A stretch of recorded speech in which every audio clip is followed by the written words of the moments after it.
कीर्तन श्री गुरुदेव दत्त श्री स्वामी समर्थ।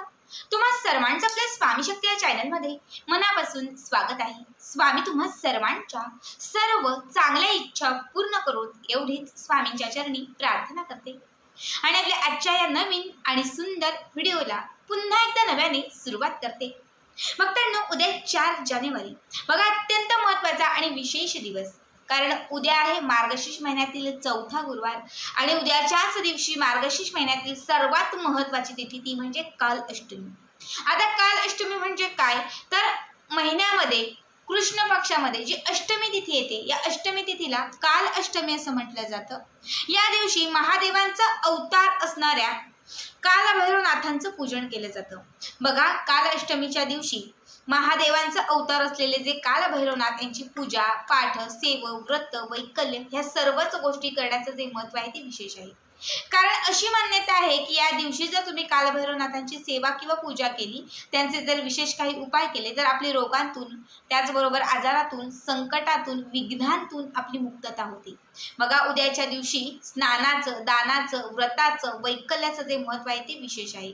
ही काल अष्टमी मार्गशीर्ष महिन्यात असल्याने तिचं महत्त्व हे अधिक पटीने आहे, तर जानेवारी महिन्यातील म्हणजे या वर्षातील ही पहिली अष्टमी आहे।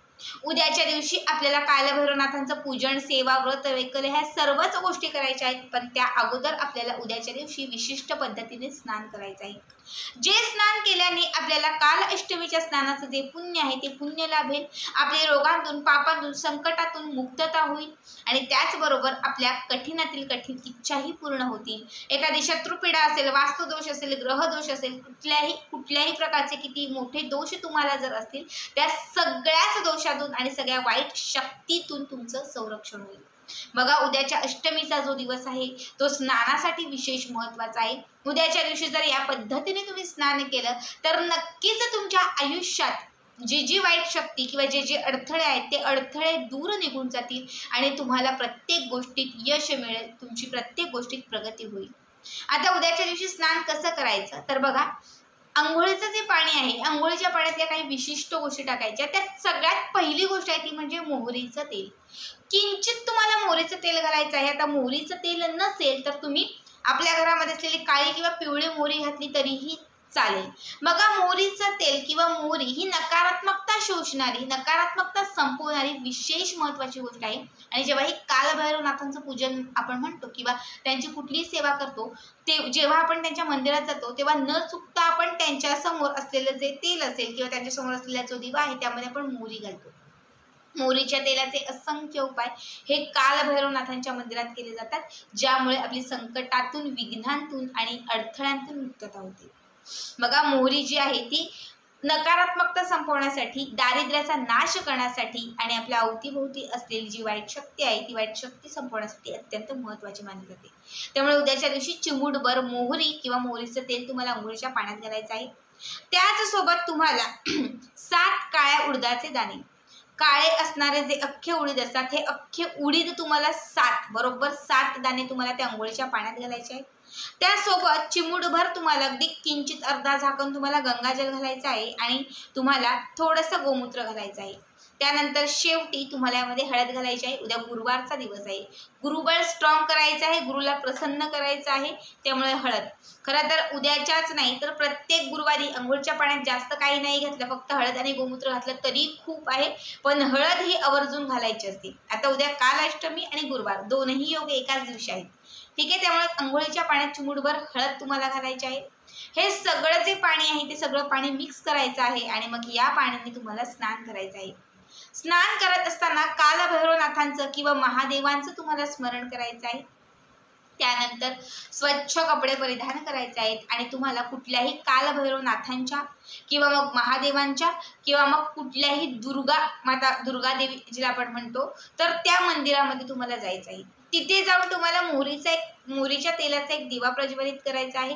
गोडधोड काहीतरी जिलाबी असेल किंवा बुंदीचा लाडू असेल हे घेऊन तिथे जायचं आहे। अगरबत्ती लावायची आहे, इच्छित मनोकामना व्यक्त करायची आहे आणि तुम्हाला प्रार्थना करून घरी निघून यायचं आहे। आता ज्यांच्याही आजूबाजूला कालभैरवनाथांचं मंदिर नसेल किंवा ताई आमच्याकडे देवीचंही असं काही मंदिर नाही आणि महादेवांचंही मंदिर नाही, मग आम्ही काय करू, तर उद्याच्या दिवशी तुम्ही कालभैरवनाथांचं म्हणजे महादेवांचं जे कालभैरवनाथ जे स्वरूप मानलं जातं या कालभैरवनाथांचं सर्वात जवळचं असणारं श्वान म्हणजे कुत्रा.